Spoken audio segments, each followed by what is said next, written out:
Okay, welcome back. I had to run some errands, and I'm back now for more of Escape from Mr. Lemoncello's library. Chapter 9. Kyle couldn't wait to tell his family the good news. I won the essay contest. He showed them his shiny new library card. Congratulations, said his mom. Way to go, said his dad. His brothers, Curtis and Mike, were more interested in Kyle's other card, his $500 Lemoncello gift card. It's good for 12 months, said Kyle. But you need to use it now, said Mike. We need to go to the store tonight so you can buy me Mr. Lemoncello's kooky wacky hockey. I can't. Why not? I have to show my library card at the store to cash it in. And, I'm grounded, remember? You know, Kyle, said his dad, looking at his mother, who nodded, since you worked extra hard and did such a bang-up job on your essay, I think we might consider suspending your punishment. Really? Really? Kyle's mom and dad smiled at him, the way they smiled whenever Mike won a football game or Curtis won the science fair. After supper, all 5 Keeleys piled into the family van and headed off to the local toy store. Lemoncello's hockey game is awesome, said Mike as they drove to the store, especially when the Penguins play the polar bears.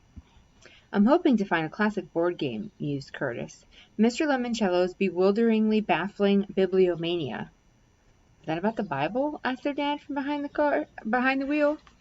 Not exactly, said Curtis, although the Bible, especially a rare Gutenberg edition, may be one of the treasures you must find and collect, because the object of the game is to collect rare and valuable books by the Penguins in Kooky Wacky Hockey aren't from Pittsburgh like in the NHL, said Mike, cutting off Curtis. They're from Antarctica. And the polar bears? They're from Alaska. Kyle had decided to divvy up his gift card 5 ways, to give everyone, including his mom and dad, $100 to play with. That's very nice. As soon as they entered the toy store, the family split up, cruising the aisles with their own shopping carts. His mom was going to upgrade to Mr. Lemoncello's Restaurant Rush. His dad was looking for one of Mr. Lemoncello's complicated what-if historical games. What if the Romans had won the American Civil War? Kyle hung with Curtis and Mike for a while. Being the one with the gift card made him feel like he was suddenly their big brother. Mike quickly found his PlayStation hockey game, and Curtis was in geek heaven when he finally found the Bibliomania. They only have one left, he gushed, tearing off the cellophane shrink wrap and prying open the lid. He sat down right in the middle of the store and unfolded the game board on his lap. You see, you start under the rotunda in the circular reading room. Then you go upstairs and enter each of these 10 chambers, where you have to answer a question about a book. I think I hear Mom calling me, said Kyle. She must need the gift card. Enjoy! And Kyle took off. The store will close in 15 minutes, announced a voice from the speakers. Kyle flew up and down the aisles and grabbed a couple of board games he didn't own yet, including Mr. Lemoncello's absolutely incredible Iron Horse, a game where you build your own transcontinental railroad, complete with locomotive game pieces that actually puff steam. As Kyle was doing some quick math to see if he'd spent his $100, Charles Chiltington rolled up in the aisle with a cart crammed full of $500 worth of loot. Games stacked on top of games were practically spilling over the sides. Mr. Lemoncello's phenomenal picture word puzzler, one of Kyle's favorites, was teetering on the top. Hello, Keeley, said Chiltington with a smirk. He looked down at the 3 games in the bottom of his shopping cart. Just getting started? No, I shared my gift card with my family. Really? Well, that was a mistake, wasn't it? Kyle was about to answer when Chiltington said, So long, see you on Friday. Kyle wasn't 100% sure, but Charles might have also muttered, loser. Since the store was about to close, Kyle headed toward the checkout lanes. When he passed the customer service department, he saw Haley Daly. No, Kyle heard Haley say in a hushed tone to the clerk working in the returns window. I do not want to return these items for store credit. I would prefer cash. Kyle finally found his family, showed the cashier his library card, and paid for everything with a single swipe of his gift card. You know, Kyle, said his dad as the family walked across the parking lot, your mother and I are extremely proud of you. Writing a good essay isn't easy. Maybe you'll be an author someday, added his mom. Then you could write books that'll be on the shelves of the new library. Thanks, little brother, said Curtis, practically hugging his Bibliomania box. Yes, said Mike, this was awesome. Way to win one for the team. Best family game night ever, joked their dad. Kyle was enjoying his rare moment of glory, playing Santa Claus for the whole family. As the week dragged on, Friday night in the library lock-in started to remind Kyle of Christmas too. It felt like they would never come. Then finally, they did. Chapter 10. Now, this is what I call a party, said Kyle's mother as she helped herself to a bacon-wrapped shrimp from a tray being carried by a waiter in a tuxedo. Kyle and his parents were in the crowded ballroom of the Parker House Hotel for the Lemoncello Library's Gala Grand Opening Reception. The Parker House was located right across the street from the old Gold Leaf Bank building and the cluster of office buildings, craft shops, and clothing stores, and the restaurants called Old Town. I'm going to see if I can find Akemi, Kyle said to his mom and dad. Give her our congratulations, said his mom. We're proud of her, too, added his dad. Kyle made his way through the glittering sea of dressed-up adults. Even though his parents had put on fancy clothes for the reception, Kyle was wearing something comfortable to go exploring in, as instructed by the lock-in guide he'd received on Wednesday. He packed a sleeping bag and a small suitcase with a change of clothes, toiletries, and yes, as requested, an extra pair of underpants. Kyle saw Sierra Russell all alone in a corner near a clump of curtains. It didn't look like her mother had come to the party with her. Sierra, of course, had her nose buried in a book. Kyle shook his head. The girl was about to spend the night in a building filled with books, and she was giving all the free food and pop so she could read? That was just nutty. Haley Daly, wearing a sparkly blouse, was posing for a wall of photographers who wanted to snap her picture. Her mother was at the party, too. While the cameras were focused on Haley's smile, Mrs. Daly wrapped a couple of chicken kebabs in a napkin and slipped them inside her purse. Now Kyle saw Charles Chiltington. Poor guy must not have read the memo about comfortable clothes. He was still wearing his khakis and blazer, just like his dad. Kyle figured the Chiltington family must own like 300 pairs of pleated tan pants. Hi, hey Kyle, Akemi waved at him from near a fake shrub, curled to look like a silly straw. Hey, said Kyle. Did you remember to bring your library card? Yep, Kyle pulled it from his pocket. Huh, said Akemi. I got different books on the back of mine. One Fish, Two Fish, Red Fish, Blue Fish by Dr. Seuss, and 9 Stories by J.D. Salinger. Guess they're like baseball cards, said Kyle. They're all different. Hey, you guys, said Miguel Fernandez, more excited than usual, which was saying something. Pushed through the mob to join them. Did you try these puffy, cheesy things? Nah, said Kyle. I'm sticking to food I recognize. The puffy, cheesy things are called fromage tartlets, said Andrew Peckelman, coming over to join the group. Huh? Said Kyle. Good to know. A waiter passed by with a tray loaded down with small boxes of Mr. Lemoncello's anagram cracker cookies. Oh, I love these, said Kyle, taking a box off the platter and opening it. The cookies are in the shapes of the letters. You have to see how many words you can spell. Cool, said Miguel, snagging a fistful of cookies out of Kyle's box. Tastes good, too. Yep, said Kyle, but the more you eat, the harder the game gets.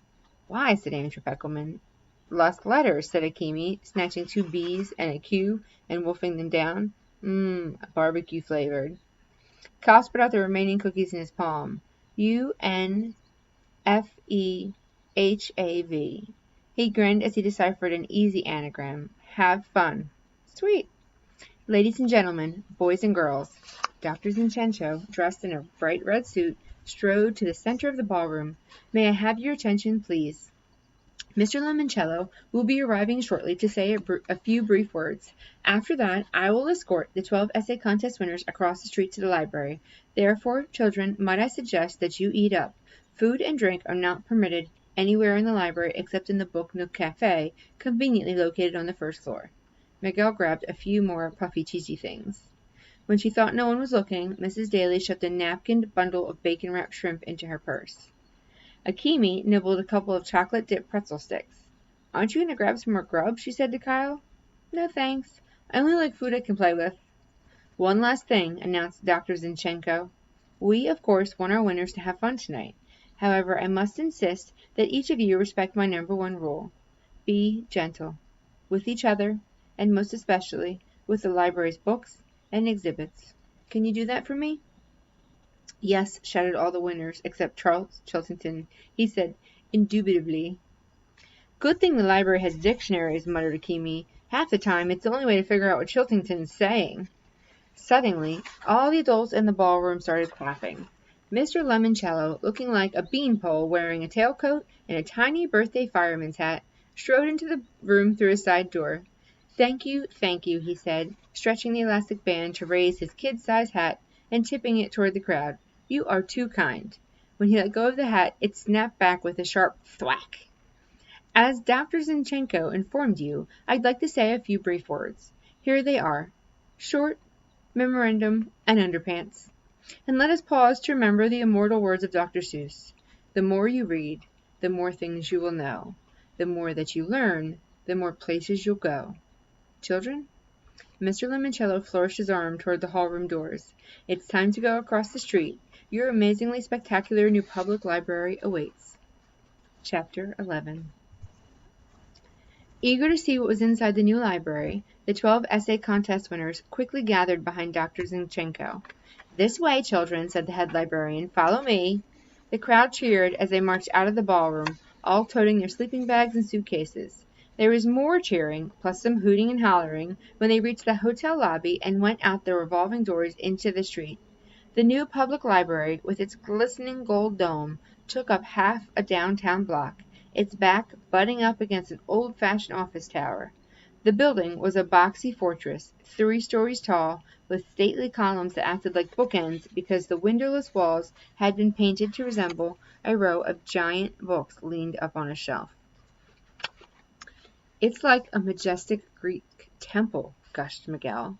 And the world's biggest bookcase, added Sierra Russell, who had finally put away her paperback. Velvet ropes lined a path across Main Street that led to a red carpet leading up a flight of steps to the arched entryway and seriously steel, not to mention round, front door. Kyle had to smile when he thought what was tethered to the railings on either side of the steps. Balloons. A big bruiser, maybe 6'4", 250 pounds, in sunglasses and a black sports coat, stood in front of the library's circular door, which had several large valve wheels like you'd see in a submarine hatch. Like you'd see in a submarine hatch. The burly guard wore his hair in long, ropey dreadlocks. What's with the door? Asked Haley Daly, who of course had pushed her way to the front. It looks like it came from a bank vault or something. It is the door from the old Gold Leaf Bank's walk-in vault, said Dr. Zinchenko. It weighs 20 tons. Akemi turned around and whispered, My dad designed the support structure for that thing. Check out the hinges. Kyle nodded. He was impressed. Why a vault door? Asked Kayla Corson.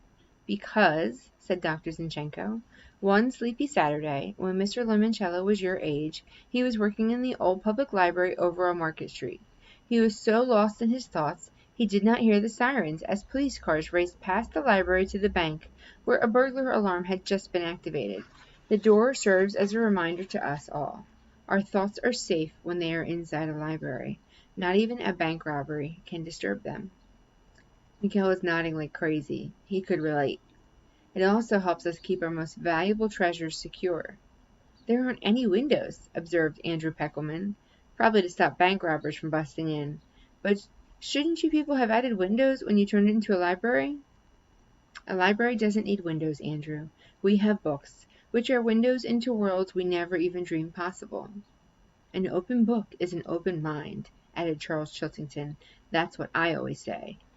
Dr. Zinchenko pulled out a bright red note card. Before we enter, please listen very carefully.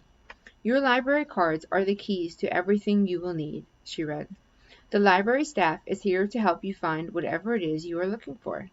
She smiled slightly, tucked the card back into her pocket, turned to the security guard and said, Clarence, will you do the honors? With pleasure, Dr. Z. Clarence turned one giant wheel, spun another, and cranked a third. Noiselessly, the 20-ton door swung open. The first thing Kyle could see inside was a trickling fountain in a grand foyer of brilliant white marble. The fountain featured a life-size statue of Mr. Lemoncello, standing on a lily pad in the middle of a shallow reflecting pool 10 feet wide. His head was tilted back so that water could spurt up from his mouth in an arc. Kyle noticed a quote chiseled into the statue's pedestal. Knowledge not shared remains unknown. Luigi L. Lemoncello. Beyond the fountain, through an arched walkway, was a huge room filled with desks. When everybody had shuffled into the entrance hall, Dr. Zinchenko turned to the security guard. Clarence? Clarence hauled the heavy steel door shut. Kyle heard the whir of wheels, the clink of grinding gears, and a reverberating clunk. "Wow," said Miguel. "Talk about a lock-in." "I'll be in the control center, Dr. Z," said the security guard. "Very well, Clarence." Clarence disappeared behind a red door. "Now then, children," said the librarian, "if you will all follow me into the rotunda reading room." As the rest of the group started filing into the gigantic circular room, Kyle checked out a display case beside the red door. A sign over it read, "Staff Picks, our most memorable reads."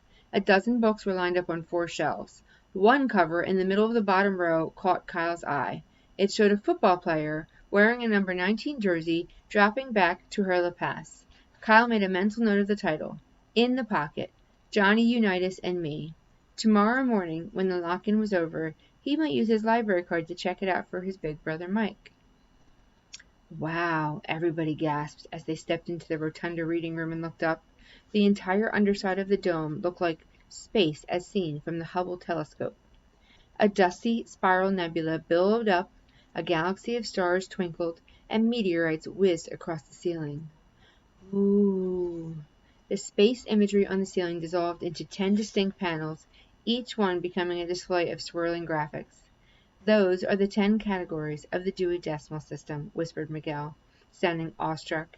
"See the panel with Cleopatra, the guy mountain climbing, and the Viking ship sailing across it? That's for 900 to 999, history and geography." "Cool," said Kyle. Tucked beneath the 10 scenes in arched niches were incredible 3D statues glowing a ghostly green. "I believe those are holographic projections," said Andrew Peckelman, waving up at a statue that was waving down at him. The room under the dome was huge. It was circular, with a round desk at the center that was surrounded by 4 rings of reading desks. Kyle saw that half of the rotunda was filled with floor-to-ceiling bookshelves. The other half had balconies on the 2nd and 3rd floors that reminded him of the open atrium of a hotel he and his family had stayed at once. While everybody was gawking at the architecture, Dr. Zinchenko said the words Kyle had been waiting to hear all day. "Now then, who's ready for our first game?" All right, that's the end of the chapter.